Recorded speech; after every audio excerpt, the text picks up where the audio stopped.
Good morning, participants. So finally, we are into the final day of our 5-day online FDP. So very happy to see all of you back here and that is attending this FDP. Today's session will be by Dr. Jacob PM, and he will be taking on the criteria 7. That is today you will get an insight towards criteria 7. Basically, that is various commemorative days that the institution organizes or institution schedules for the students, how we do it, social initiatives and all these things come, that is extension activities, all these comes under criteria 7. After Dr. Jacob's session, we'll be having a session by Dr. Anne-Marie Fernandez regarding the best practices and institution distinctiveness.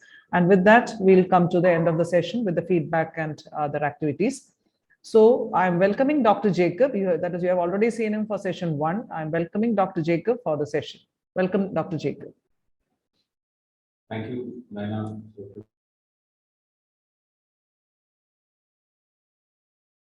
Thank you, Naina. So today we are going for the last session of the day. And this is actually a qualitative parameter. And all the colleges will be able to do a good work because if you are able to work on your campus, especially on improving the facilities, definitely you will get full marks.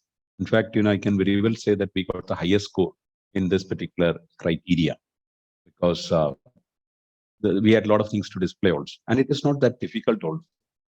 And this is actually something which completes education, because very often education is considered to be something that we think, by teaching some, something which is knowledgeable or theoretical based. But education is, the word education is different actually. Education makes a complete individual, a good citizen. So this particular criteria harps on, especially on institutional values and social responsibilities of a student. Even after leaving the campus also, the student will definitely become a good citizen if he goes through the criteria. So the teachers need to give a lot of importance for this criteria. It's a very good criteria, in the sense, you can display many things. And during the peer team visit also, this has got a lot of emphasis because it is qualitative in nature. All others are basically quantitative. You would have a lot of templates to be uploaded. Excel templates which are given by Naac has to be uploaded. But here it's mostly description. Again, when you describe it also, you have to prove that this particular facility is available in the campus. So we will go to the presentation. So when you look at institutional, this particular institutional values and best practice, which comes under criteria 7, there are totally 3 key indicators. So I will be touching only on 7.1. Okay. And the 7.2 and 7.3 is something which colleges have to plan. And we will give you guidelines on this through a very experienced chairman who has been the chairman and peer coordinate and peer team of the peer team member of Naac, as well as coordinator also. And she has been with Naac for several years, Dr. Anne-Marie Fernandez. So this is something which colleges have to plan. What is your best practice? So we will give you, madam will be able to give you guidelines on how you could think of that. And institutional distinctiveness also, both she will be talking. Anyway, I will also share with you what I know, but I think it would be appropriate that Anne-Marie Fernandez, madam, will be able to give more information. As I mentioned here, it displays the campus facilities. Apart from, when you look at criteria 4, it talks about the infrastructure.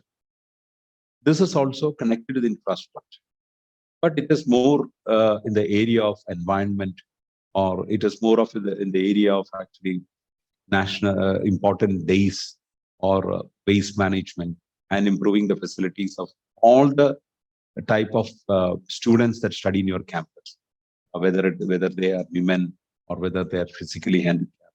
So this is giving a lot of, this is actually giving a lot of value education. Even I can very well say that if you want, you can even have a value education also associated with this particular criteria. Anyway, let us go. So as I mentioned here, opportunities to create a great show.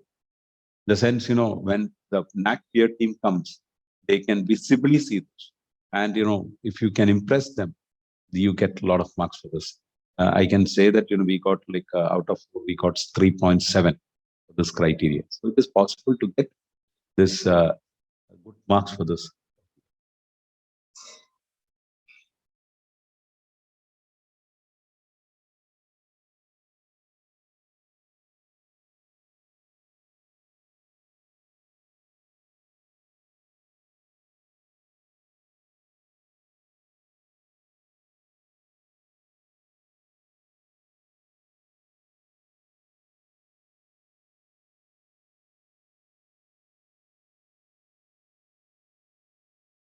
There has been some issues regarding the sound quality, so I had to change my head.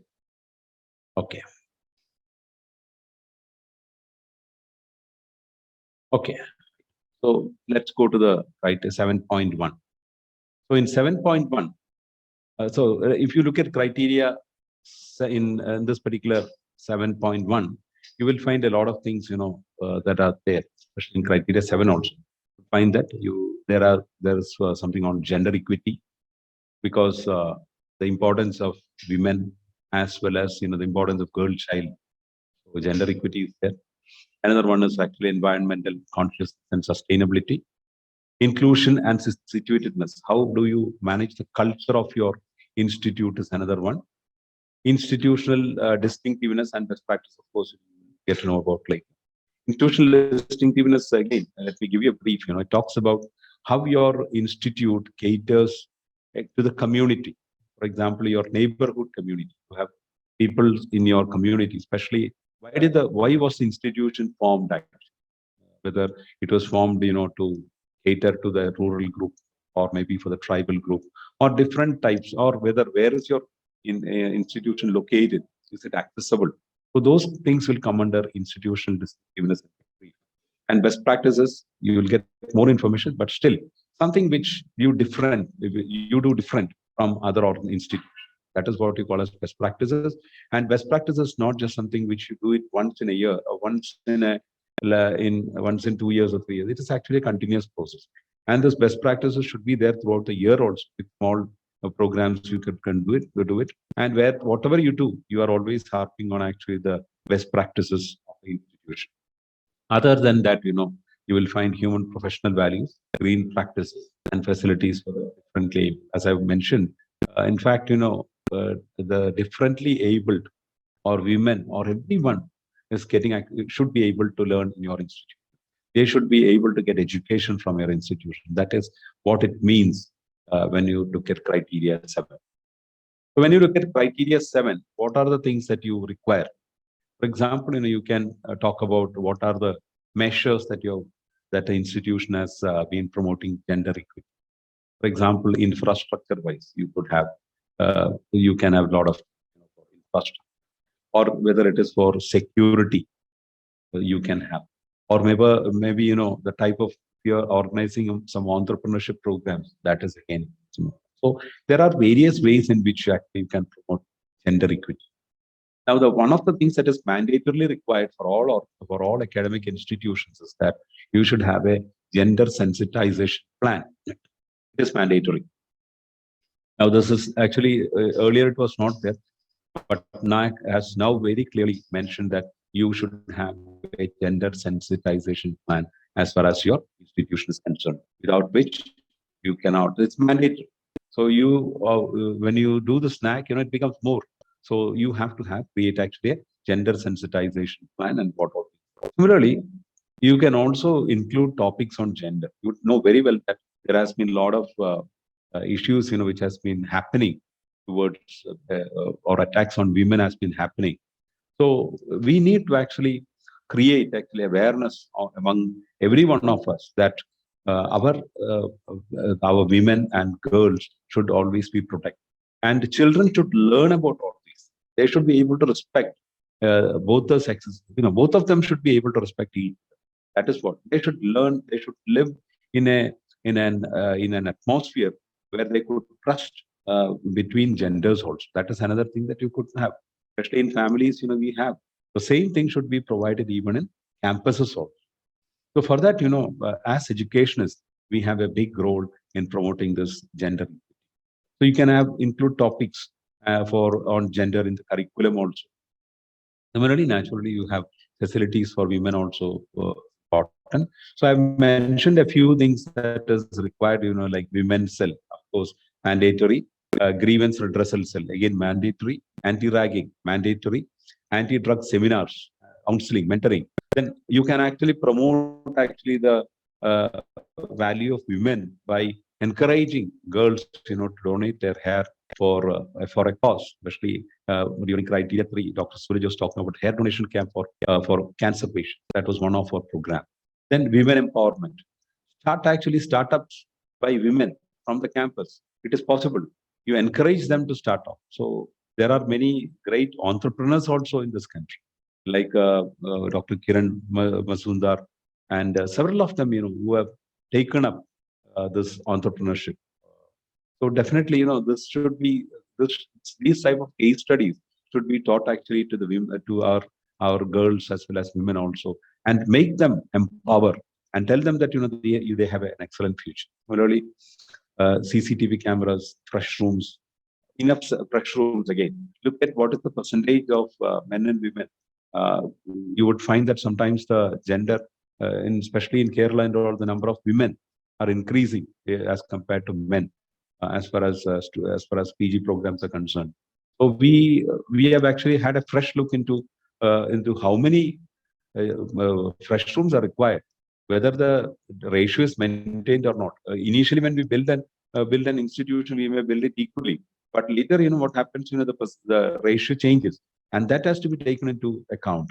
And based on that, because even those things also will be a parameter.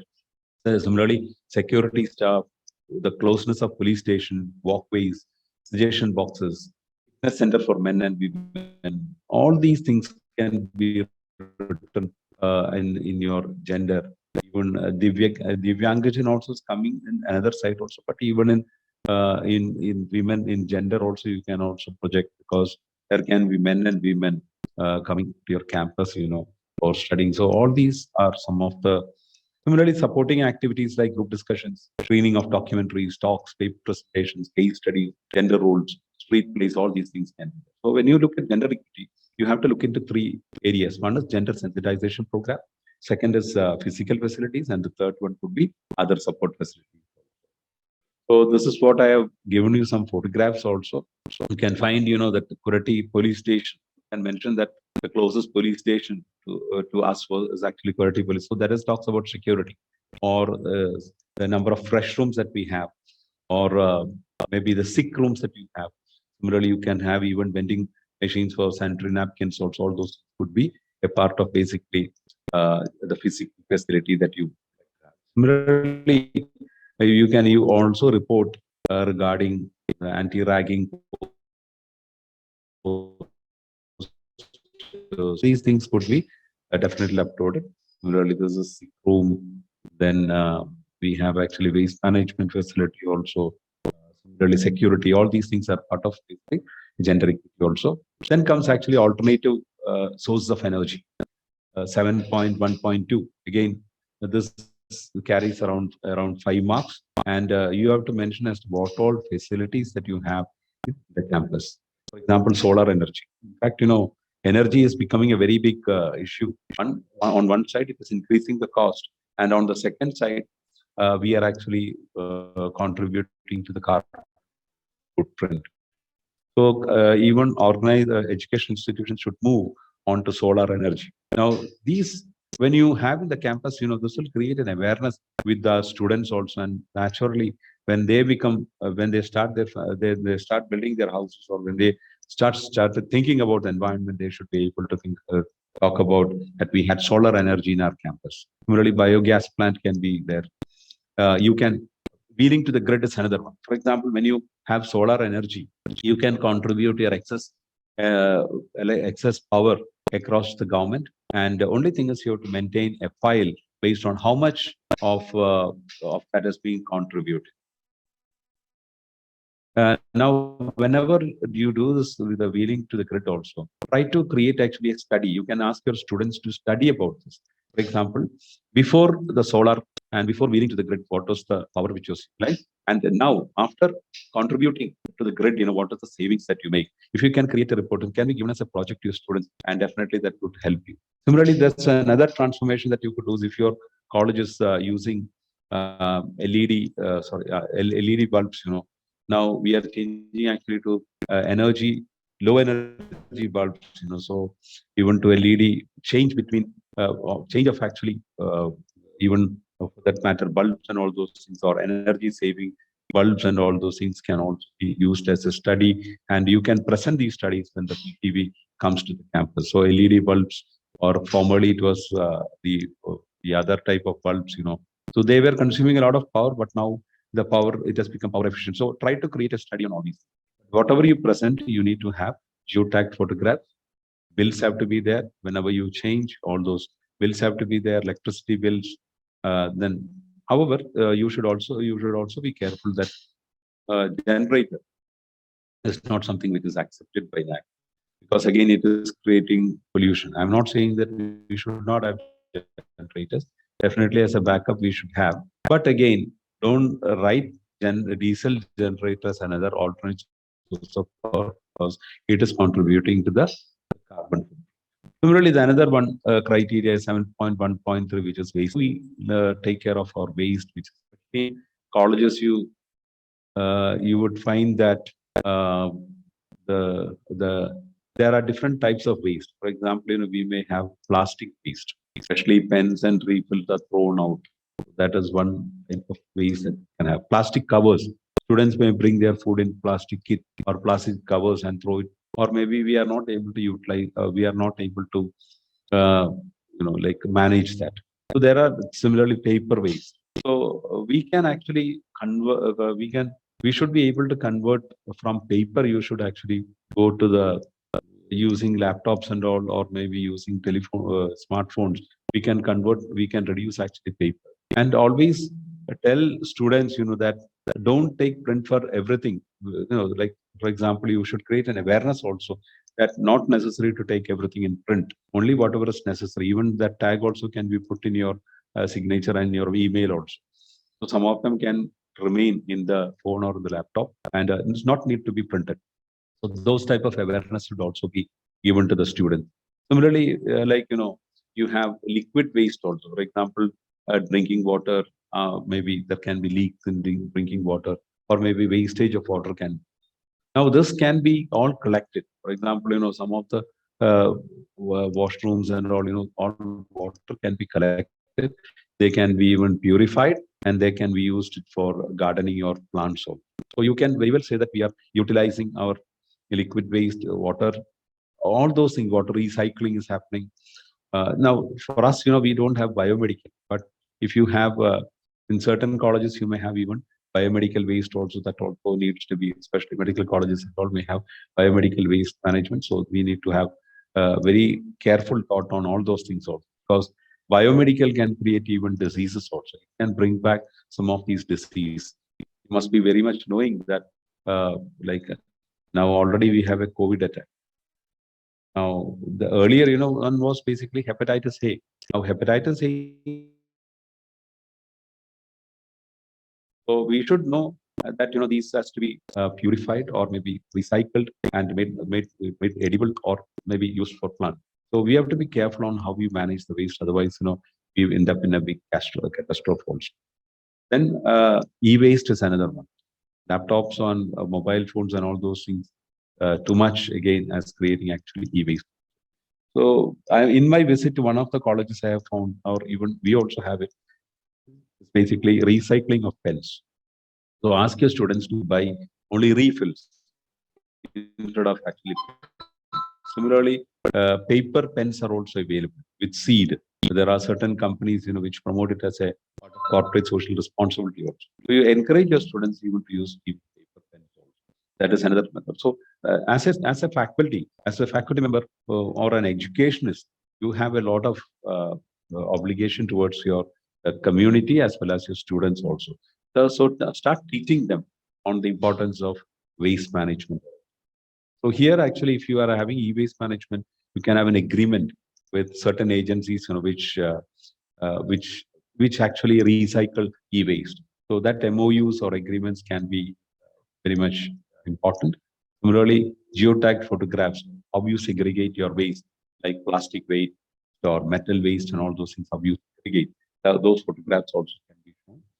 And take care of the waste management whole using, for example, in our campus, we have ponds also. So this whatever food waste that is produced in it goes even to the ponds. And in the pond, we have fishes. Then we have even dogs also in the camp. So or animals are there. Then we have poultry in the campus. So that is actually, so whatever waste is there in it goes there also. And from there, whatever waste is there, it goes as a manure. So like that, we recycle the space, and it all contributes basically to the revenue also. For example, I can very well say that the poultry is actually sufficient to cater for the for the campus, for the canteens and all. We have it from eggs are there, so that also we utilize. We sell it also. Now, other than that, what we do is actually whatever vegetables that are which are grown in the campus are sold on Fridays, called as a Friday market. Again, we make actually students to bring it from their homes, a part of it, and then get it from the campus also. They do farming in the campus, and all this is sold on a Friday on the name of a Friday market. Now, there is another higher way in which you can do it. I would say that I've been telling my college also, this Friday market can become a cooperative society. As soon as the students come to the campus, create actually a Friday market or a vegetable market, and make all the students members of that cooperative society. So they can bring vegetables from home, the homegrown vegetables. They can sell whatever is produced in the campus, and they can get actually some profit also out of it, and that can be shared between the students, and it can be used for studies also. So try to have a lot of creativity. From waste management, you end up in profit sector. Understood? There are opportunities. If you think you can, if you're creative, can have a lot of opportunity. I'm showing you some of the methods. Energy saving lights are there. Then we have actually compost pit. This is waste bins are there.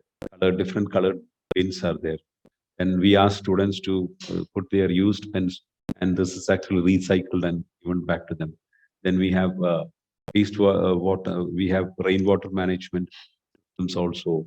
Rainwater harvesting is there. We have open wells. We use it, and this wells have plenty of water in the sense, because we whatever well whatever is used for the garden and all, it goes back to the well itself. So there is always continuous well, and but whatever rain is there in the campus, everything is collected in these wells also. This is basically a bund, which is used for actually collecting water, and then again cleaned, and then we have even fishes also. We have put even fishes, in this bunds also. In fact, in order to avoid mosquitoes, you can have a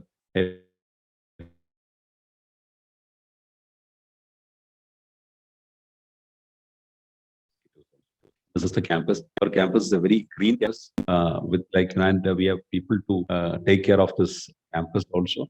We have a supervisor, and under the supervisor, there are a lot of people, working to see that the campus is kept up. These are some of the facilities that are available. And there are even we have an Ayurvedic garden also, where we grow a variety of herbs also. Apart from that, a small portion of this campus is converted into a small forest, and we call it as Kutti Vanam. Malayalam, small forest. Kutti means small, and Vanam means actually forest. So we have even a Kutti Vanam also here. And the campus has also got a lot of flora and fauna. Apart from that, you have animals also. So these are some of the methods by which you could work on these. Like for example, you could have rainwater harvesting or recycling, or bins can be there. So proper disposal. We teach your students on proper disposal of waste also. One thing that you would find in most of our cities is that the entire waste is strewn across, and when you go to big cities and all, you would find a hill itself, of waste, all plastic waste and all those things. Let us try to. This is not actually something which is found in foreign countries. They are all very much concerned about all these waste management. However, in India, I think we are a little bit backwards. This, so we need to teach the importance of environmental consciousness and sustainability. So I've told you that we use this water conservation facilities. It carries almost 4 marks, and you can have different. You can have even waste management. Apart from that, there should be campaigns also, like encouraging lunch boxes. Students, lunch box in the sense, they should not be carrying it in plastic, or maybe plastic covers and all those things have to be avoided. Ask them to carry steel lunch box, which can be reused again. And similarly, you can have even recycling of pen. Then, if your campus has got a lot of facilities like this, you could go even for the Swachh Bharat ranking campus awards. Also. Similarly, UGC has got even a circular also on plastic-free campus. That is also has to be used. Ban of plastic UGC circular is there. Have it, put it on the notice board, encourage students to understand that and use it. And protect all the flora and fauna of the college also, and reduce actually the expenses on energy, reduce actually solid waste. Similarly, you can put actually awareness boards like plastic free campus, conduct actually energy audit, have solar panels. These are all methods, that by which you could see that, students are getting an awareness. We are practicing all these in our campus. Now, some of the other initiatives that we have in our campuses, we have actually restricted entry of automobiles. There are actually roads in the campus which do not allow actually automobiles. Earlier, we never used to even allow automobiles into our campus. But now, because of the COVID situation and when the public transport system has been reduced, students have started using actually two-wheelers and all. So again, I think once the COVID situation comes down again, we have to go back. And we should not allow them into the campus. So naturally, it will make them to use actually public transport, which actually reduces the carbon footprint. So pedestrian friendly, battery powered vehicles. We are thinking of that shortly. We may have that also. Ban the use of plastics, especially conduct awareness camps and use and ask students not to use any other plastic and throw it here and there. If at all they're using plastic, that has to be disposed properly. Landscaping with the and again for this criteria also you have to use photographs, videos of facilities and other documents, maybe the MOUs and agreements have. So that is what I told you that if you install a solar, please see to it that the solar is actually being documented. For example, electricity bills showing the reduced consumption. Ask the student to do a project before solar and after solar. And of course, maybe if you have not done it also, the old electricity bills will be available. And next 6 months after having solar, find out what is the consumption, what is the reduction which has happened. And based on that, if you can have a study, definitely it will be very useful. It will be quite impressive. So this is like energy audit that we have in our campus, energy and energy audit, environment audit, green campus audit, and all those things. Other than that, you can even think of campaigns also. For example, you can ask students to go share their vehicle. That is carpooling. Really ask students also to pool if they are using vehicles or use transport system, public transport. And then encourage your students to switch off power, when they are not using it. That is another one. And try to have actually an energy day, which is celebrated in December. I will try to have awareness on energy day, on the ask students to present on how they could save energy. Can definitely support your campus, to reduce actually the use of energy and wastage. So there are some of the other things that we have done. E-waste pledges there, clean the campus. We have taken our students to different places in Kerala itself, some hill stations and all, and we have made them to clean from plastic waste. So that gives actually an awareness. When they do this work, they will also be able to practice all these at home as well as wherever they are. In future also they will be able to do that. Then the next one is on, as I mentioned here, quality audits. A lot of importance are given to that. Quality audit also, this green audit, energy audit, environment audit, all those again. There are agencies for this, and you can utilize them for these type of quality audits. Now, it is not enough, that you do it in the campus. Maybe you may do switch campus and all those, but that is not enough. You have to extend it beyond college also, like camps. So these are some of the programs that we have done in the campus, outside the campus also, and for which we have got a lot of laurels also coming from the higher authorities, awards and all those things that we have got from higher authorities. Then when it comes to Divyangajan is basically physically challenged. So for them, the campus, as I've told you, it should cater for women and men, as well as for disabled friendly. It should be disabled friendly even for handicapped or physically challenged students should also be able to study in your campus. So you need to have disabled friendly washrooms can be there. Then signages should be there. Then for students, who are not able to write their exams, you can use scribe. But when you use scribes, there are policies also. So scribe policy should be available in your website. Similarly, there are softwares also. Some of the softwares, actually free softwares, are also available for reading, especially for especially for blind students. You can utilize those things also. So if you have the facilities, try to identify what are the facilities available and report that and put it in your website also, disabled friendly environment. I'll show you some of the photographs also. So these are some of the disabled friendly facilities that we have. We have ramps here. We have a wheelchair is there, and there is a physically sorry, for the Divyangajan students, we have even toilets also. Yeah. And then there are exclusive pathways for them. And even when you park, when the Divyangajan student comes, there can be even a slot for parking the vehicle also. Even that is also there in our campus. We have a dedicated place where the student or the parent who brings actually a Divyangajan student could actually park the vehicles. It is not actually a general parking lot. It is in a separate, very close to the institute. We have this parking space. So that is again, these are all methods by which this is actually software, the Divyangajan software also that we have downloaded. It is available free of cost, and you can even use this. It be access. If you Google, you will get it. Only thing is you have to log in and you have to register with them.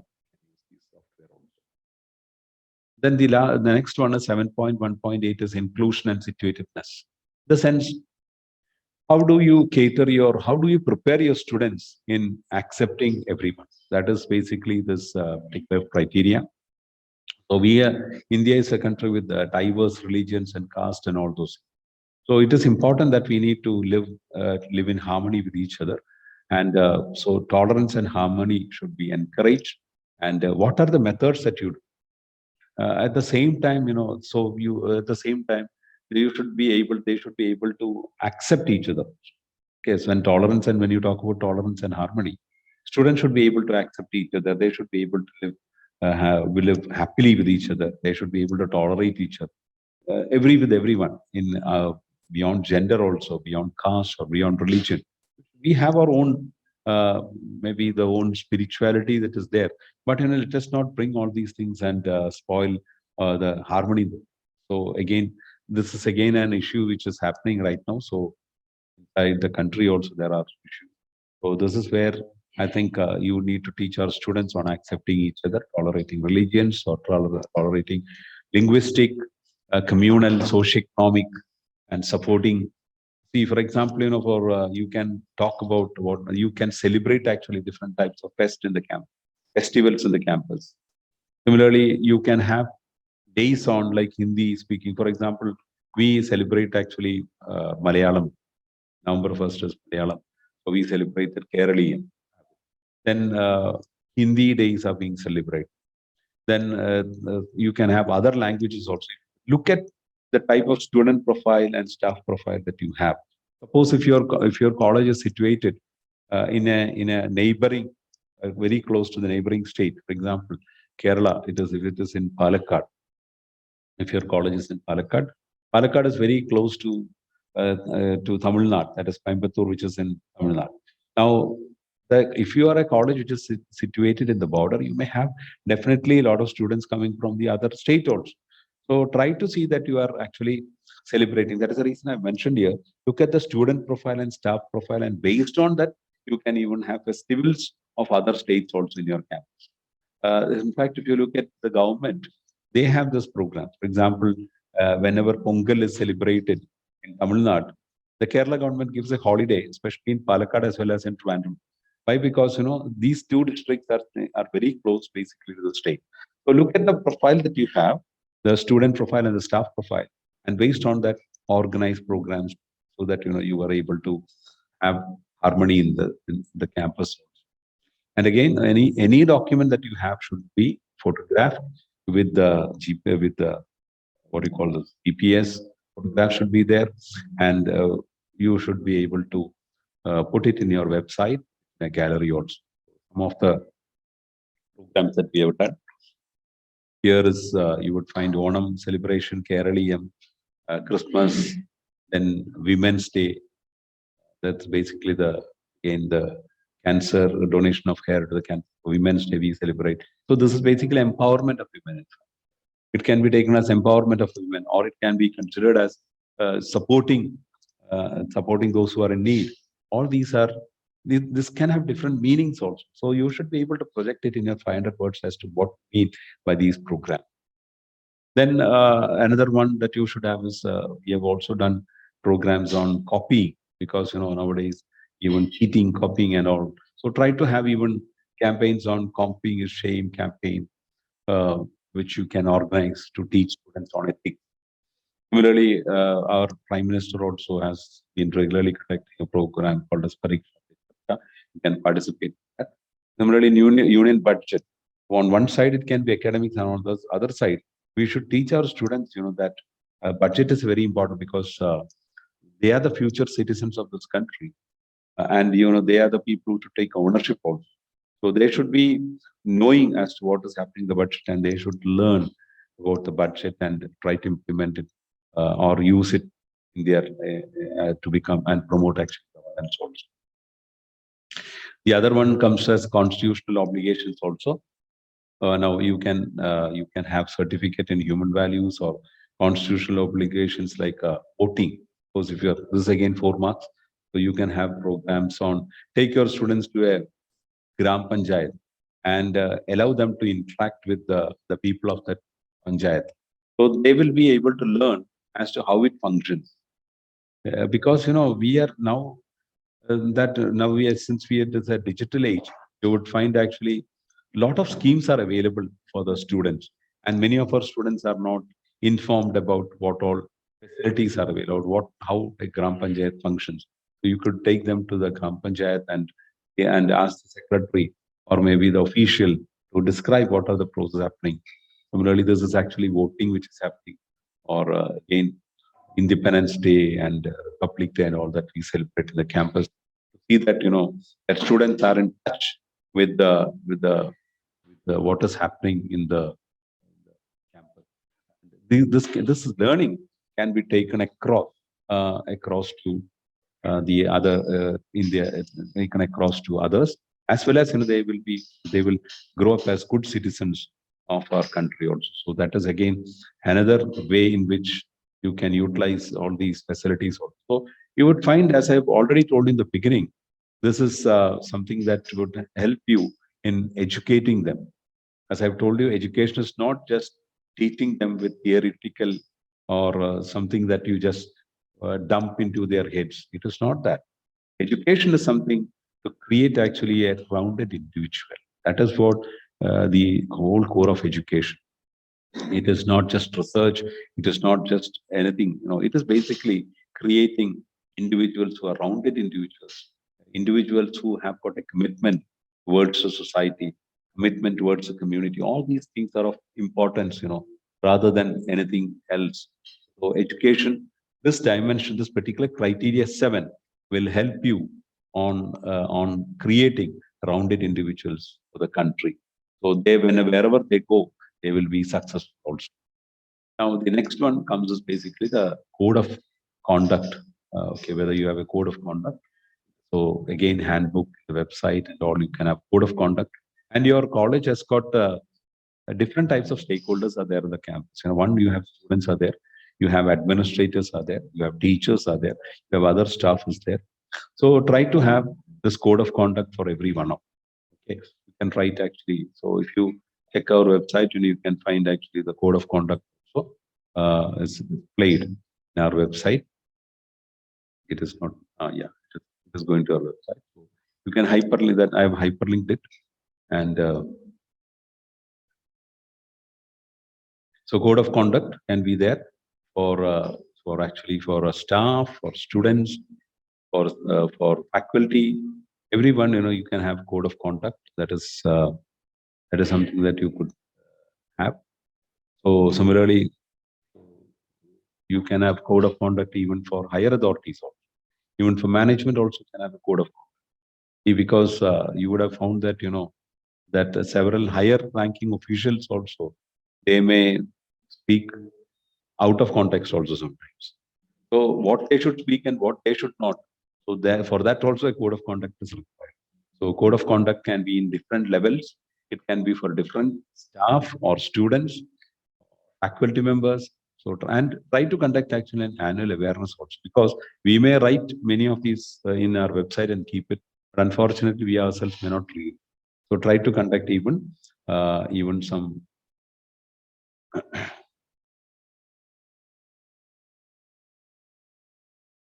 many things were not clear to us. Could you just tell me as to which is not clear? In the towards the last, will you just tell me? I will come back to you once. Okay.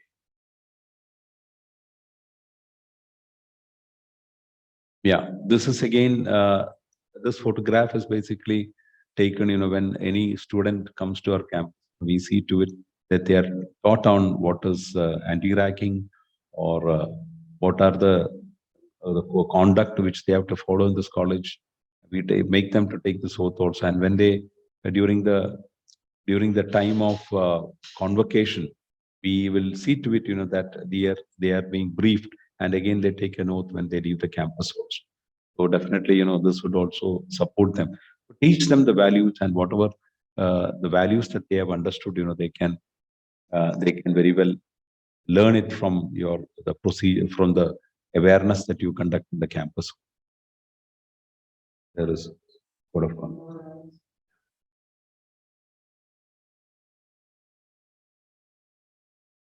Okay, code of conduct. Code of conduct is something that is you need to have for students. Student level, you can have code of conduct, which can be the handbook, as well as you can put it in the website also. It is available. You can create your code of conduct, and code of conduct you will get it even from the affiliating university if you have. Create one and keep it. Similarly, code of conduct can be there for faculty members also. You can have code of conduct. I'll show you this. This is another one. This is another code of conduct. That we have put it. This is coming from the university. So this is code of conduct for different people, in the sense, right from the chairman, the members, and every one of them as to what are the ways in which they have to behave, or what they have to do in situations, and that is basically coming. It usually will be a part of, actually it's a very big book, and it will be available in the university site also. You can refer to that. You will get information. Similarly, for faculty, it will be one type of code of conduct. For non-teaching, it will be another one. So you have to even have different code of conduct for faculty, as well as for administrative staff. The third one that I have put it is basically admin staff. Admin staff also, we have separate code of conduct. Administrative staff and support staff, we have code of conduct even for them also. So these are important, because it will set the tone on which people behave in the campus. when because even anybody who comes to the campus should feel that they are properly taken care of. So for that, you need to have code of conduct. Will the PTV ask? The code of conduct is available in the website. The PTV will be definitely going to the website, and before they come to the campus, the peer team members will definitely be going to through the code of conduct. It's available. You can visit our website also. It is available. It is available. You can check that, and you can even get it also, or maybe add something. Any proof that is will the PT, any proof that yes, they can ask questions on code of conduct, HR policies. These are all questions which PTV may ask. For example, they may not ask everything, but for example, they may call a staff and ask a lady staff and ask what is the number of maternity? Do you get maternity leave or not? And how many days do you get it? Similarly, for the students, they may ask questions on whether uniform has to be worn every day or not. So students should also be aware. And usually we put it in the handbook, isn't it? So make the students read these, so chances are there. If the student does not know, then maybe the PTV will come and make a hangama. That is it. You have to, okay. So that is, okay, sir. Yeah. Okay. Right.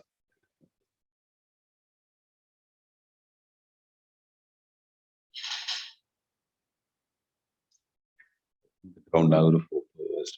Yeah. Thank you very much, sir, for this. Then the last one is basically the what type of national and international commemorative days that we celebrate.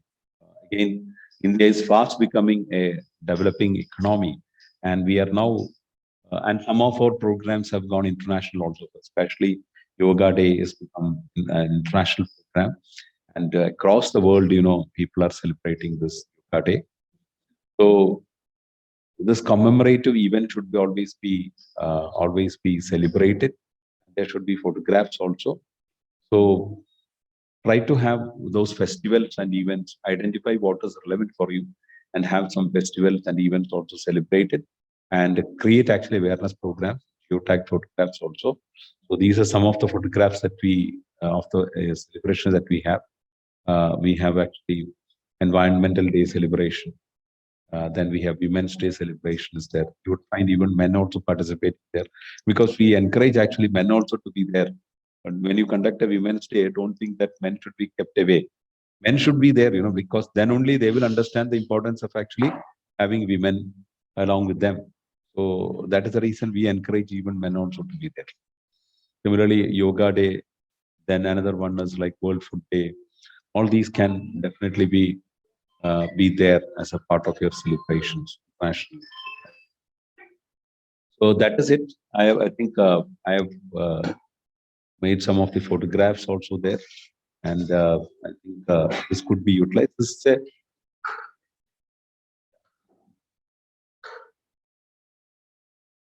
so any other. So this is like, these are all not very difficult.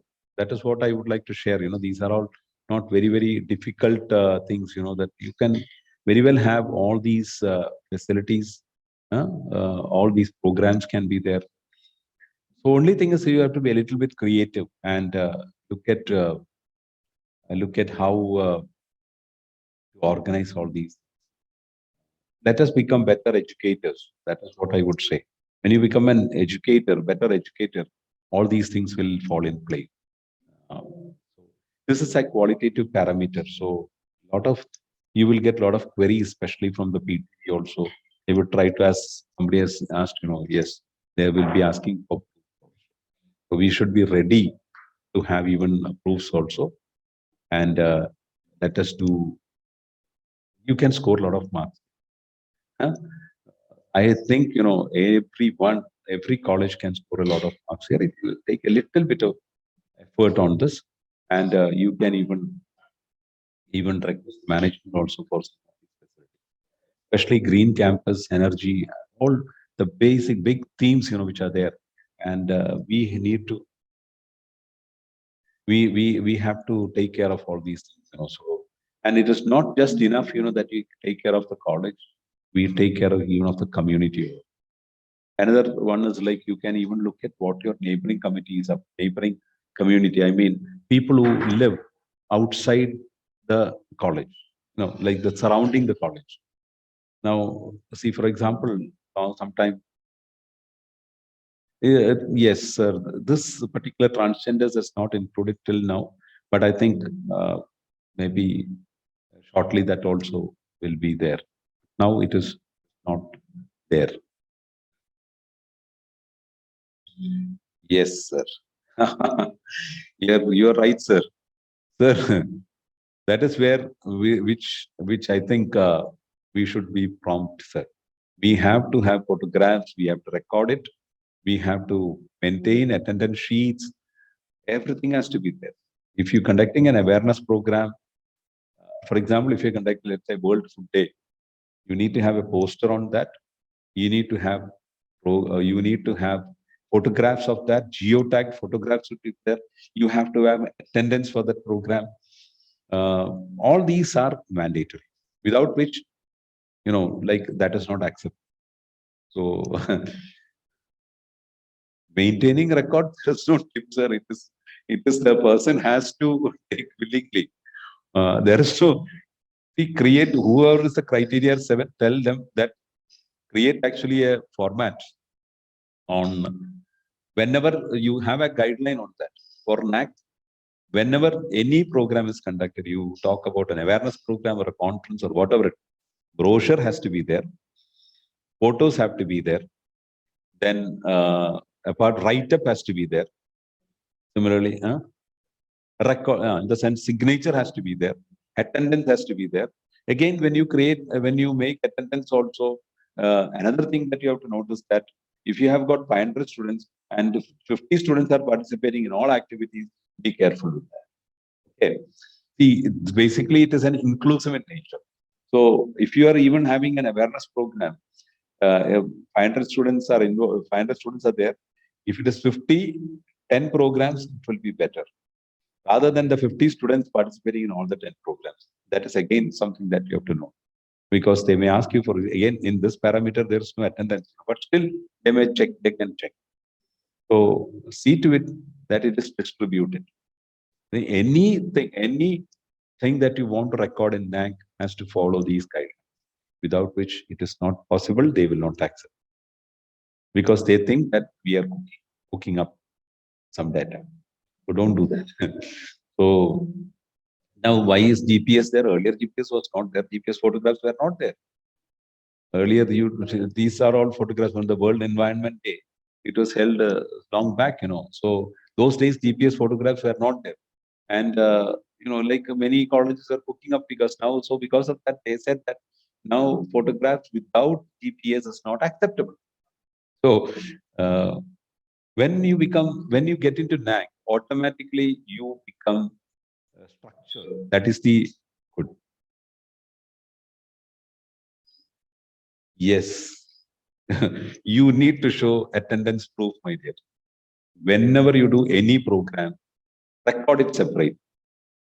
See, for example, we use actually college management system. Madam, we use college. So we put that particular hour as an event hour. And under event, we mention, as to what is the event that has happened. And we mark attendance. Our concerned faculty would take attendance for that particular hour, even if it is during a regular day.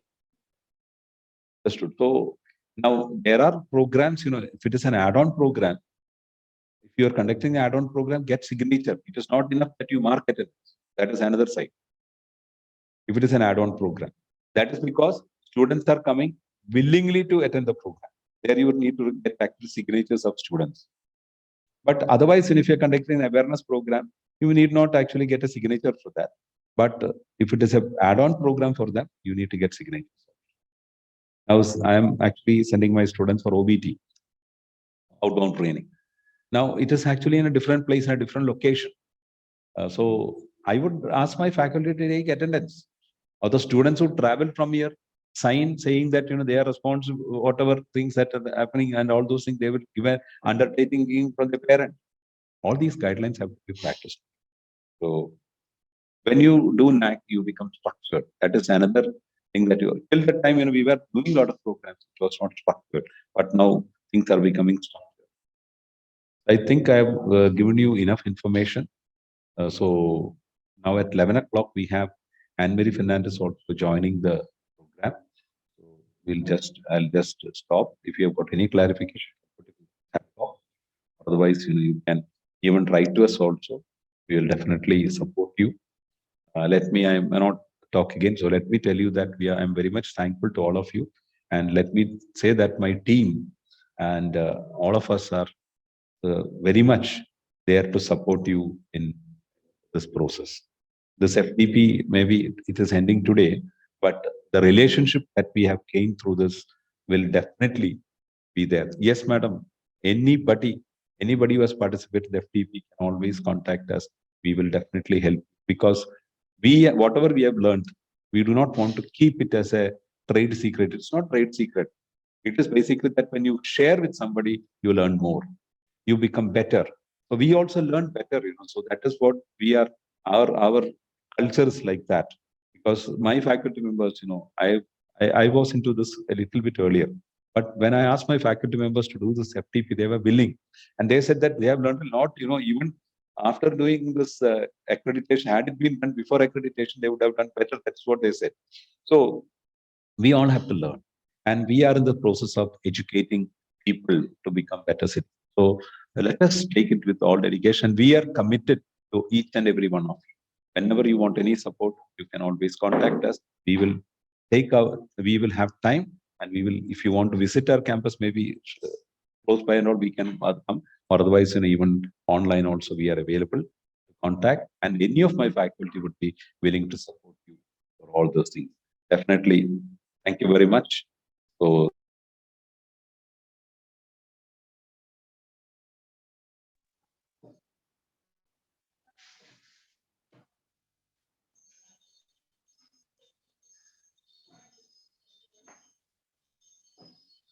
so that is something which I should tell all of us. You can contact. Welcome, Anne-Marie, madam. Good morning, madam. Good morning, sir. Good morning. Mine is over, madam. So you are speaking. Thank you. Thank you. So I'm welcoming Dr. Anne-Marie Fernandez. She had already given a very wonderful session on day 1. So today she'll be giving you a session on best practices and institutional distinctiveness, and also from the perspective of a Naac peer team member or that is a chairperson, how they are actually looking on while evaluating, because this is purely a qualitative thing. So means what they are actually looking into when they actually evaluate best practices and institution distinctiveness. So welcome, Anne-Marie, ma'am. Thank you very much. Very good morning to all the participants. I think you have had a very instructive week with the Naipunya Business School conducting this FDP with great precision and great detail. I'm sure you're all benefited a lot out of it. Now, today my session is going to be on the last parameter of Naac, and that is the innovation and best practices. Now, why do we look for innovation in higher education? This is because the entire system of higher education or education itself has been oriented to a system which was compliant with the industrial revolution of the 19th century. All of us have read about this industrial revolution and how, the world changed because of it. There was what you called as division of labor and specialization, which came in. So people were trained to go and work in factories where there was a gong. They had to go into the factory and they had to punch their cards and then start doing their work. And all of them would wear uniforms. And then, they would do their work till a particular time, then again a bell would ring, and then they would go back. So our education system is also oriented like that. See, there's a bell which goes, then we all come into classrooms, and most probably we all wear some uniforms. And then, when the bell again rings, then we go off.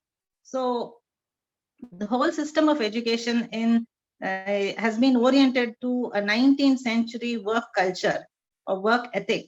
But today we know that society has changed so much, the world has changed so much, and the pandemic has taught us very many new lessons. We know that today physical attendance is not required.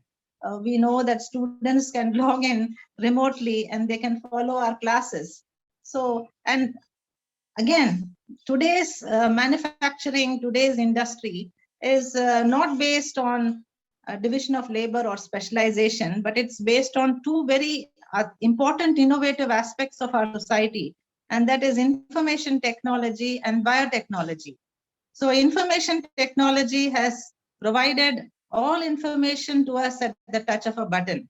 And biotechnology linked with information technology is creating what is called as big data. And we know that the portals such as Facebook or Meta or whatever it is makes use of all this information to feed us with whatever is required, whatever is our interest. For example, if I am looking at baby products, if I am talking about a baby who's about to come in my family, then we have all these devices. We have Alexa and other devices at home. So these devices are constantly snooping on us, and they report back to Amazon, and Amazon would send ads to me which are related to baby products. So you have a link between what is happening. I wear a smartwatch. So the smartwatch conveys information as to when I'm happy. So when I'm happy, my heart rate would be more relaxed. When I'm tensed, my heart rate will be accelerating. So these companies get information about all these things. They know when I'm relaxed, watching an old song, and I'm relaxed. More old songs will be coming into my Facebook account or Instagram, whatever it is. So today's society is completely automated, and it is remote controlled also. So it may be good or it may be bad, but this is the type of society we live in. And many of the innovations which we see today are all digital. You have all these marketing portals which have opened out, Amazon, eBay, and all these things. And today, most of us prefer to buy things on these portals rather than go to a shop, transit from here and then go and then purchase. So today's world is a different world. So therefore, we need to innovate in higher education. We need to teach the children to think differently, and to adapt themselves to a society which is digital, which uses information technology and biotechnology in order to generate products which are relevant to the current atmosphere. So that is why innovation and best practices is a very important parameter which has been added on to Naac. Now, we cannot expect innovation to take place immediately. It has to come gradually, and you have to think innovatively in order to bring these innovative practices. So what is an innovative practice? An innovative practice is something which is other than your curriculum, other than what is specified by the university, something extra, something which your institution is trying to make a part of its culture based on the vision and mission of your institution. So it is very specific. I cannot dictate to you innovation and best practice, because every institution will think of this in a different way, in a way which is relevant to its atmosphere, to its students, and to the ethos in which it lives. And of course, the vision and mission statement of the institute. So therefore, best practices have to be something which is outside the curriculum, which is linked with the curriculum, but outside the curriculum, which adds value to the quality of education in your institution. So that is what would be an innovation and a best practice. A best practice happens only when this innovation is repeated constantly. It is done over and over again. It becomes a part of the academic calendar of the institution, and you have a name for it. The best practice has to have a name. You should call it by something. Different institutions have different names for the best practices which they put forward. And it has to become a regular feature of the college. It has to be institutionalized. The best practice needs to be institutionalized. It must be part of the culture of your institution. Now, apart from having a name and being institutionalized, being regularly conducted in your institution, you must maintain records of when you're conducting these innovative practices and how you're doing it. Naac would want to know why you instituted this practice, how it is relevant to your institution. Naac will also want to know how you're conducting it, what are the challenges you face while conducting these innovative practices, and how it is benefiting the stakeholders of the college or the university. So these are basically the questions which Naac asks with regard to best practices. Now, what are the type of best practices which can be adopted? Now, it can be linked to any of the other 6 parameters. Your best practices may be in any one of the 6 parameters. To begin with, curriculum. Now, in curriculum, some of the best practices which I have seen and which I have also adopted in some of the institutions where I work would be, that is what you call imparting of values as a part of the classroom teaching. So, ethical values through classroom teaching. So, ethical values through classroom teaching could be a best practice. So, you give a lesson. At the end of the lesson, you talk of an ethical practice which is related to that topic which you are teaching. For example, I am an economics teacher. So when I talk of international trade, for instance, I talk of how international trade is done because there is a comparative advantage in importing or exporting a particular commodity. So I teach the theory of comparative advantage. At the end of the theory of comparative advantage, I tell my students that life is also like this. Life is also like this. So what we do is, there is a lot of trade-off in life. So we have to give what we are good at, and we have to get from others what they are good at. So there has to be a lot of compromises. We can't be all the same. The 5 fingers are different. Each one has a different talent. And we have to specialize, become good in what we are good at, and accept from others what they are good at instead of being jealous of them and things like this. Now, what we did is we documented all these things, all these values which we imparted, we documented it.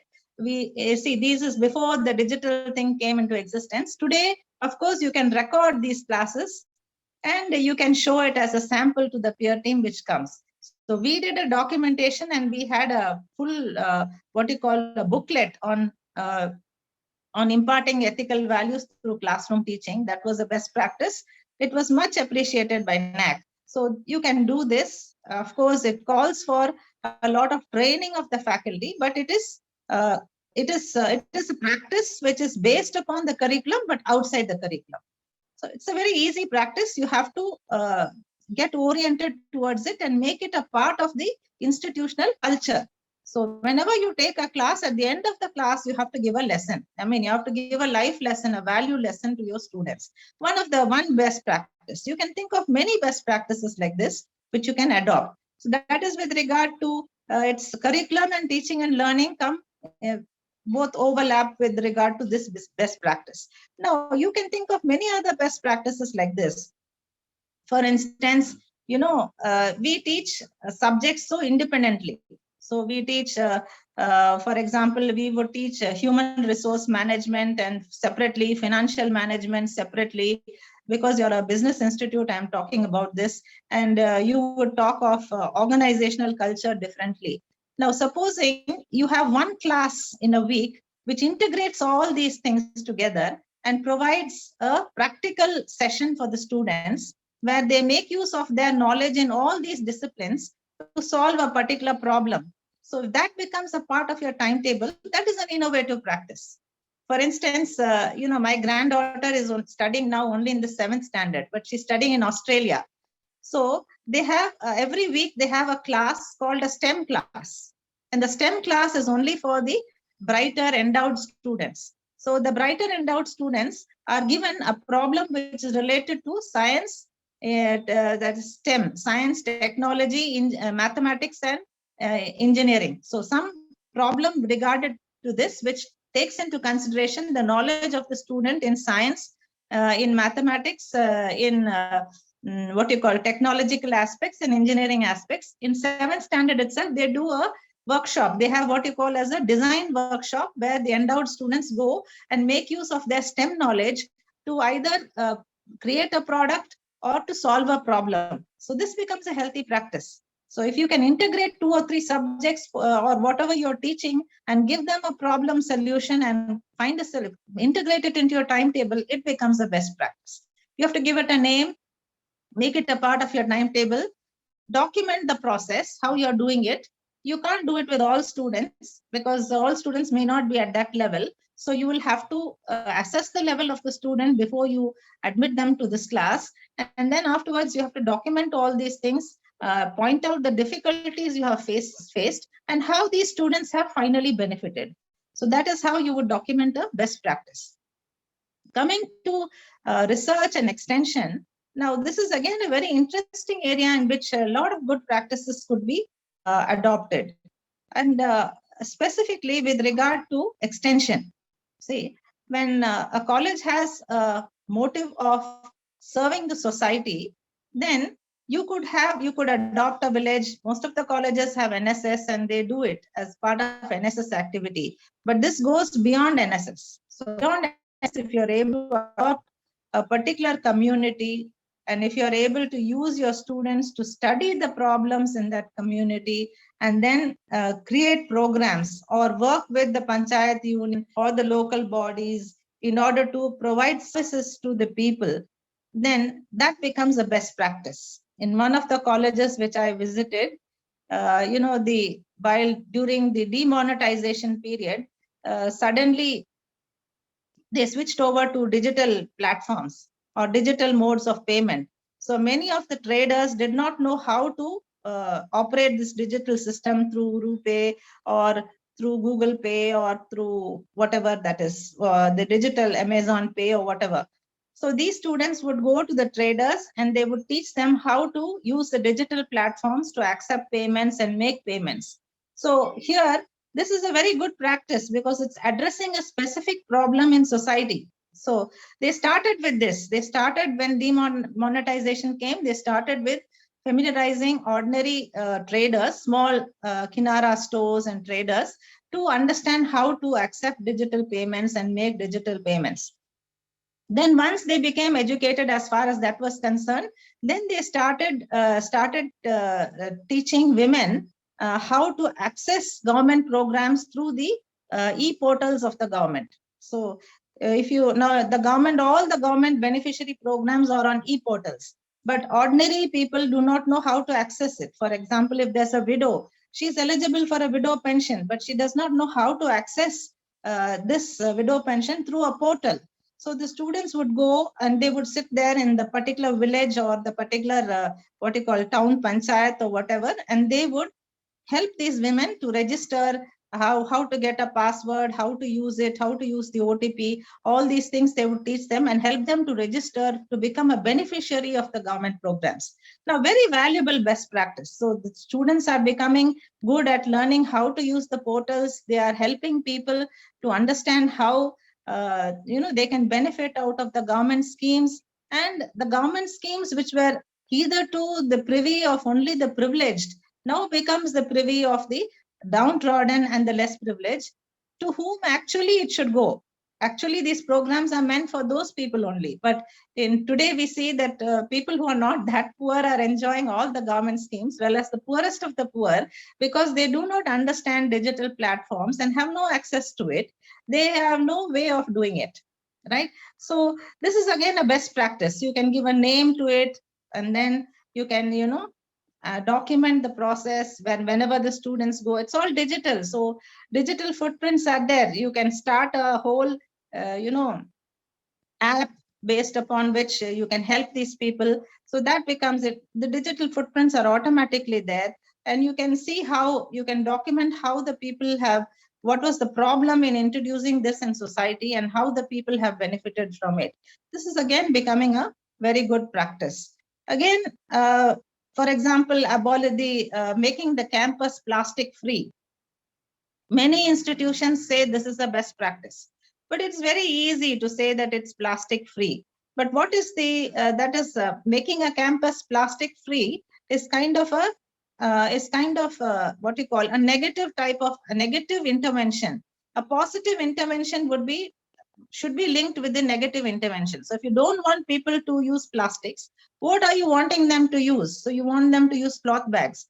So what these colleges did is they helped the women to pick up the waste materials which were there in tailoring shops and other places, get those pieces, stitch bags, and they started helping these women to sell the bags to through different kinds of outlets. So this is again both when you say the campus is you're trying to make the campus or the environment plastic free, it should have a positive element linked to it, supplying the materials which will help in making the atmosphere or the environment plastic free. Eco-friendly sanitary pads. These are all some of the programs which women's colleges have taken up, and they have handled it very successfully with the community. So these are some of the best practices in extension. Now, if you really want to have a very big program, then you can link this extension activity with research also, because once the students go to the villages, they will collect data, and the data which they collect could be made use of by the faculty to write papers, to write articles, which are based upon facts, which represent issues which are local but have a national significance or have an implication on the policy elements of the government. For example, today they say Atmanirbhar Bharat.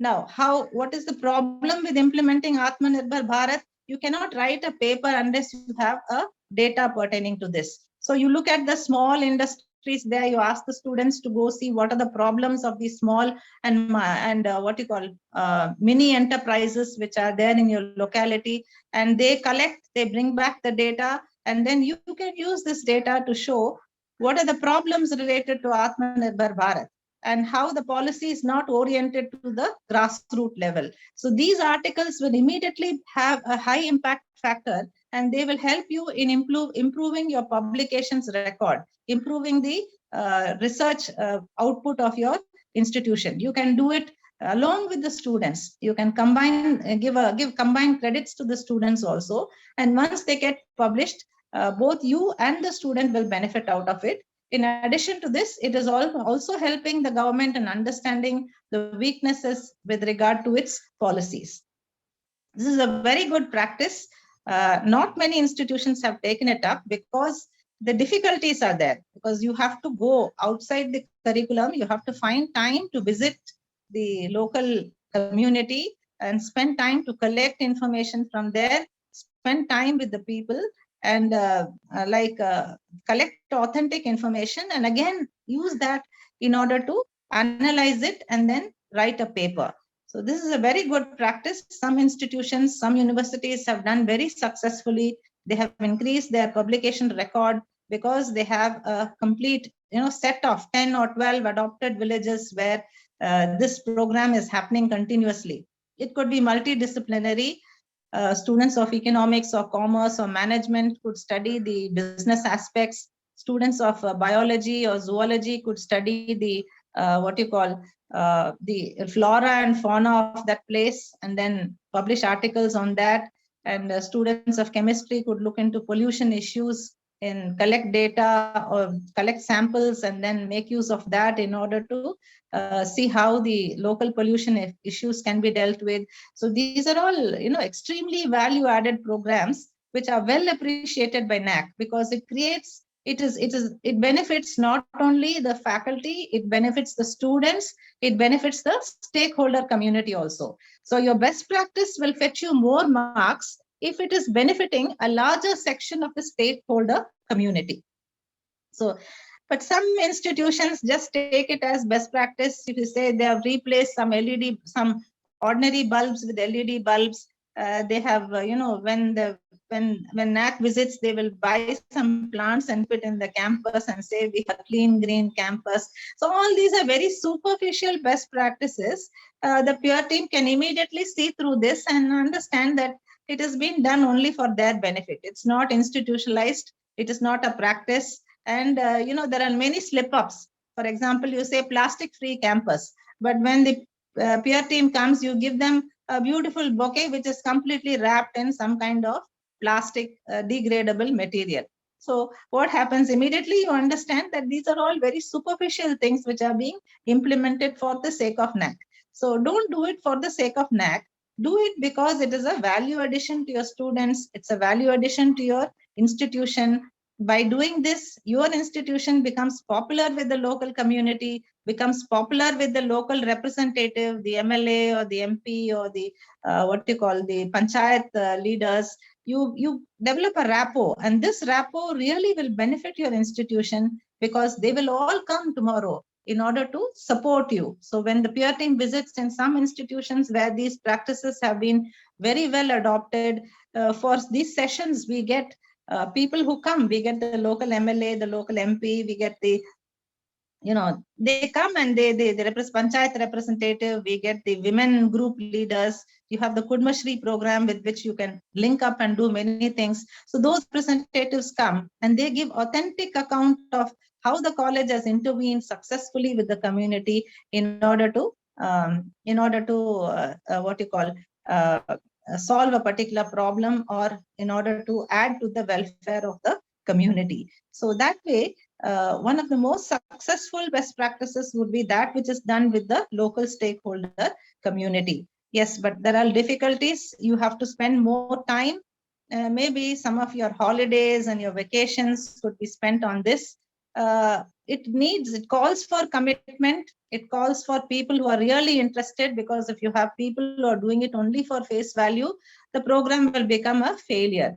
So you must select people who are interested, select faculty members, select students, and then have those people who are capable of doing this, interested in doing this, to go and collect it. And then, that will be success, because it requires commitment. If people are doing it just for the sake of doing it, the program is not successful. All your NSS programs, for instance, some institutions do it very well. Some institutions, just because it's a university requirement, they have some documentation, they go there, they clean some street, clean some church. That is not that is an activity according to NSS, but it really is not a best practice, because it is really making the local population lazy. They will again dirty and you will again go and clean, and there is no change in this. The situation continues as such. So it's not really a good best practice. It may be a mandatory requirement of the university which you are fulfilling, but it doesn't become a best practice until and unless you do it with commitment in order to achieve results both for yourself as well as for the community. Then you come to student support. In student support, there can be very many best practices. Like, you can have a learner community. You could create groups of students where you have endowed students and then weak students, and there could be peer learning. This is very easy. There could be peer learning, and the peer learning has to be scheduled. It has to be monitored by the faculty. It's not just that you put one leader and all of them join together and we don't know what's happening within the group. It has to be monitored by a faculty, and you should have some concrete results at the end of it. At the end of it, you should be able to show out of the peer learning how the weaker students have benefited, how they have improved in their performance, which earlier was very poor, but now has become good because there is peer learning happening. So peer learning is a very good student support best practice. So it can be adopted. You can also have financial aid, which is given to students as a best practice. Although there is, it just involves the student community. That is, people, you collect donations from local people, from other students, and then you are able to cross-subsidize students who are not able to pay. That also becomes a best practice, but you have to document it and make it an institutional practice. Every college has a student aid program, and every college tries to help its weaker students. But problem is, it is not properly documented. It is not an institutional practice. It happens sporadically now and then. It is not there. For example, if you're having a good student aid program, it must be part of your prospectus. It must be part of your website. It must be widely publicized, and it must be an annual practice, and it is done throughout the year. then it becomes a best practice. But if you're just doing it, say for 1 or 2 students, and then, there is no real fund, student aid fund as such, there's no budgetary provision in your annual budget for student aid, then you can't call it a best practice. So I hope you understand, it has to be institutionalized. It has to be part and parcel of your academic process. It has to reflect in the timetable. It has to reflect in the college budget, in the financial statement of the institution. And that way it becomes and it has to be continuous. It cannot be discontinuous. It has to be done regularly, right? So that is again, it can be a best practice. Again, support for students who are good in sports. Students who are good in sports have to miss a lot of tests, and when they go for their tournaments and when they go for national events or state events, sometimes these events are scheduled during the examination or tests or whatever it is. So if you're able to support these students, you're able to speak to the university and see that these students are given some special kind of consideration or thing, that also becomes a best practice. But then it has, again, I told you, to be institutionalized. It must be part of the system of your institution. So in student support, there are many healthy practices which you can promote. Again, organizing special lectures. For example, you have some endowment lecture, which is an annual feature. So you have a fund created. It is an annual feature. Every year you are having this endowment endowment event, and that could become a best practice, because it has to be something other than the run of the mill. If it is just a ordinary guest lecture, then we can't call it as a best practice. But if you're inviting some very important person every year, for example, every year you invite a Sahitya Academy winner, or you invite a person who has won some national prize, or person of eminence, like an academic person who has got extremely good publication records, won prizes. It should be something out of the ordinary. If it is something out of the ordinary, it becomes a best practice. But if it's just that you have a guest lecture and anybody can come and address it, it is not a best practice. It has to be something extraordinary in order to be a best practice, right? So these best practices are oriented in order to benefit the college by way of fulfilling its vision and mission, by way of making education relevant to its current context, by way of making the institution relevant with the local community, by way of serving the stakeholders in a better way. So if these are the ways in which best practices are done, then it becomes very beneficial to the institution where you work, or the college, and these best practices will be given a lot of weightage by Naac. You will really be able to get a better grade, because the best practices will pull you up. For example, there was one institution which we visited where they were giving special training to the students to appear for the services examination, SSB, Service Selection Board examination. And a lot of students had succeeded in entering the Army, Navy, Air Force. And this is an institutional practice. It is there from the beginning. And many of the students who entered there had become war heroes, Kargil martyrs, and all that. So that institution really got a big push through the best practice which they did, because contributing to the national development or the image of the nation is very important. And they really although they were not so good in other things like publication and other things, they managed to get an A grade because they had contributed at the national level. So you have to be, extra, you have to think, all of you have to think, use your, select programs which are unique, which other colleges are not doing. Or even if you're doing what other colleges are doing, do it in a different way from others. So that will make it really innovative and really a best practice. So as I told you, when I began in the first lecture, education is, you have to is passing on civilization from one generation to the other. But now civilization has changed so much. So we have to change our educational pattern in such a way that it becomes relevant for the student, and every student is empowered to fulfill his or her role in this drama of life. So we are equipping students for life. So whatever you do should equip the students to live life better, to live a better quality life, to improve the quality of your institution, improve the quality of his or her family, and ultimately improve society and the world at large. Thank you very much.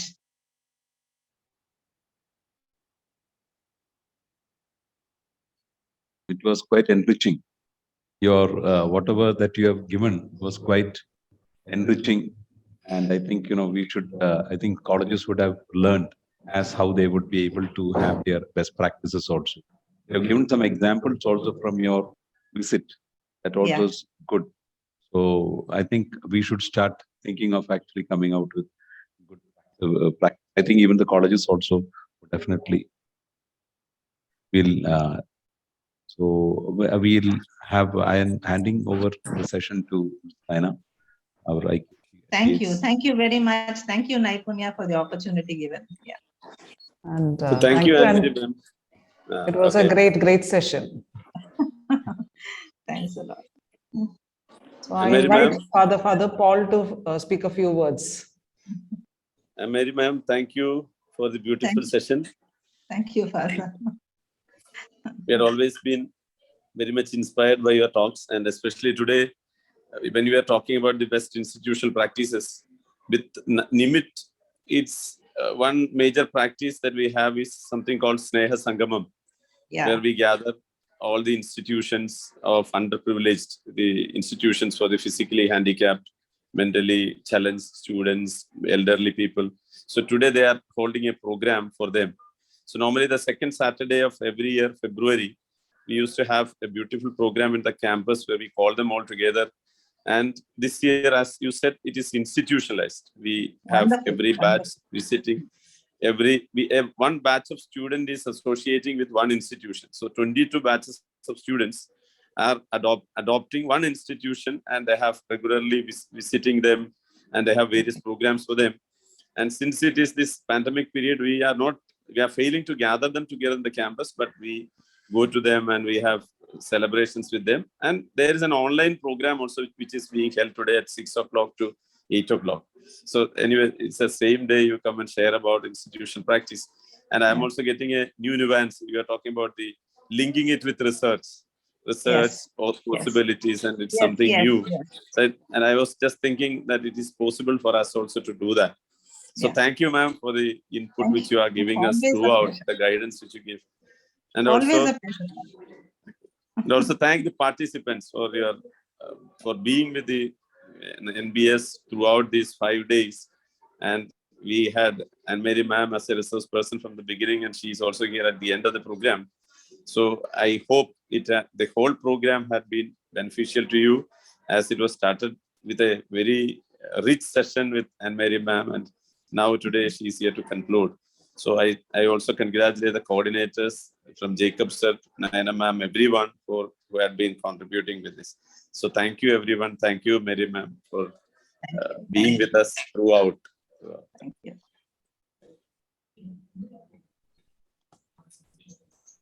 So anyway, we are concluding with the FDP.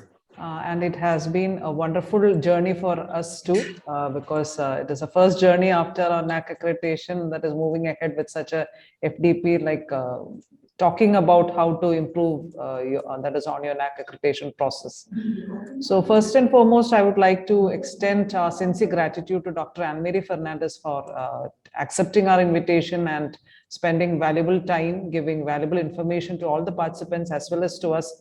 It has been, that is really an enriching session from you. That is both the sessions which you gave, ma'am. And I thank you so much for being a part of our FDP. Thank you. I take this opportunity to thank Father Paulichan KJ for his support he has given to us for organizing this FDP. He's always in the forefront. That is, whenever we want to take the institution forward, he's always there supporting us and giving guidance. My great sincere thanks to our director, Dr. Jacob PM. He has been our captain, I think, captain of the ship, I would say, guiding us in every bit of way and taking us in the right direction. Even after the Naac accreditation, sir is never sitting idle. He is again thinking and trying to be better on that is how we can better ourselves on this Naac front as well as on the institutional front. I thank all my colleagues for the extensive support they have rendered for taking the sessions wonderfully. Everybody has taken intense preparations in preparing for each and every session, and I found all the sessions were excellent or might be above the mark, and I hope all the participants also benefited. I thank our IT support team, Mr. Sanit and team, for supporting us extensively for all this, that is the complete IT support given for this online FTP. Now I take this opportunity to thank all the participants. We have been having excellent participation for all the sessions. Like all of them were attending, that is rightly joining on time, waiting for the link to be shared and attending, asking doubts, clearing their confusions regarding various criterias. And it was really a learning lesson for us to like clearing your doubts, clearing your questions. So it was a journey altogether beneficial for both, that is both the parties, like the participants as well as the institution. So we would like to have again acquaintance with your institutions as well, and surely wish that we all meet again at some point of time. So thank you, participants. Your certificates will be shared to you, that is by Monday, and a feedback link will be shared to your mail soon, like as soon as we close this FTP, very soon, feedback link will be that is put into your mail address. So please do check the mails which you have registered for this FDP, and please fill the feedback form so that your certificates will be dispersed on Monday. Monday, your certificates will reach your mail. So if any participant want to give any feedback now, please do unmute yourself or ask us to unmute yourself, and you can please give a feedback about this FTP as well.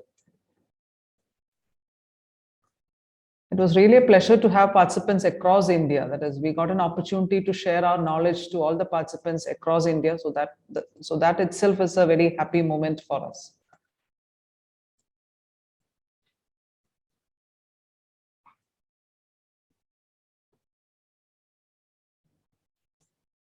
Anybody want to unmute yourself? Like if you put in the chat box, I can unmute you.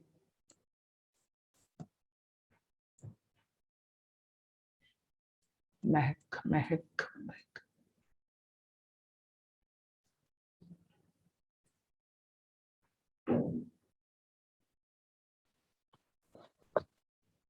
Good morning, ma'am. Yeah, good morning. It was really a wonderful session, ma'am. And many things, what I learned from the speakers was like there are so many things which we don't even know about. So it was really a very wonderful experience, and got to learn a lot. And I would request whenever I'll be needing help, I would be requesting your guidance again. Sure. At times, because we'll be heading for Naac in after 6 months. Okay. Yeah, our university has completed 4 years. Now we'll be heading for the Naac in the next year. Okay. Okay. So thank you, Mehak, for your feedback. Thank you. All the sessions were wonderful, ma'am. Thank you. And I think one more person has requested. Jenny Moon. Doctor.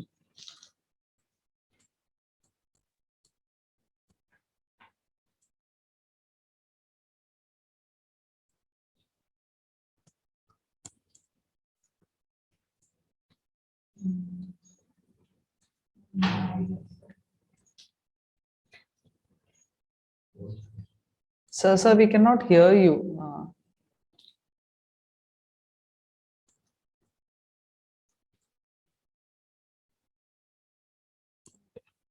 So you're not audible. Please do check your mic.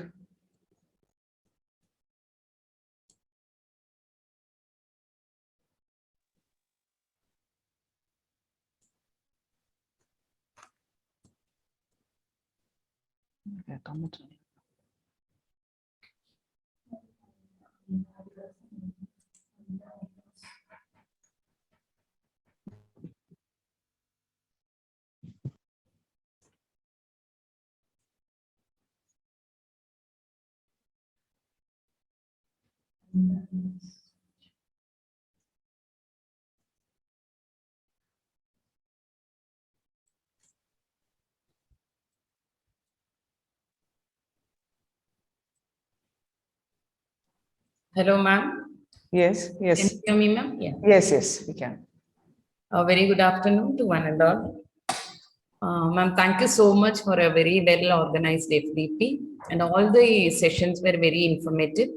I should say we got the practical side also. Actually, we had got a theoretical information about what is Naac and what are the various criteria and how it is to be done, etc., etc. But from your experience, you had also shown that how it has to be practically implemented, each and every criteria. And as I said, we were a little confused about what are the various documents we have to maintain. But those information you have given clear idea about what are the various documents we have to maintain and how we can progress through the Naac accreditation process also. So that was very nice from your FDP session. And not only that, I hope the criteria which is handled by each and every faculty, the same person have imparted the session also. So I think they could clearly give us the practical version. And I do believe you will also share the video links so that we can also Yes, revise yes. and we can understand better. Yes. And as Jacob sir promised, we hope that we'll get the help from you also. Thank Yes, you so much yeah, for the wonderful session. Yes, ma'am. Thank you so much. And we'll be sharing the video link also along with the mail of the certificate. That is, when we send the certificate, we'll be sharing the video link. Yeah, we have actually started the work only the last academic year. Okay. Not last, actually, 2019 onwards only. Okay. So we are little worried like how we have to proceed with. So I think we can get help from you. And Sure. I would like to ask, like, there is something called a provisional accreditation, like that was not mentioned in the sessions. Something was released by this January or February, I don't remember. Provisional accreditation. Madam, you also said Kerala-based college, isn't it? Yes, sir. Yes, sir.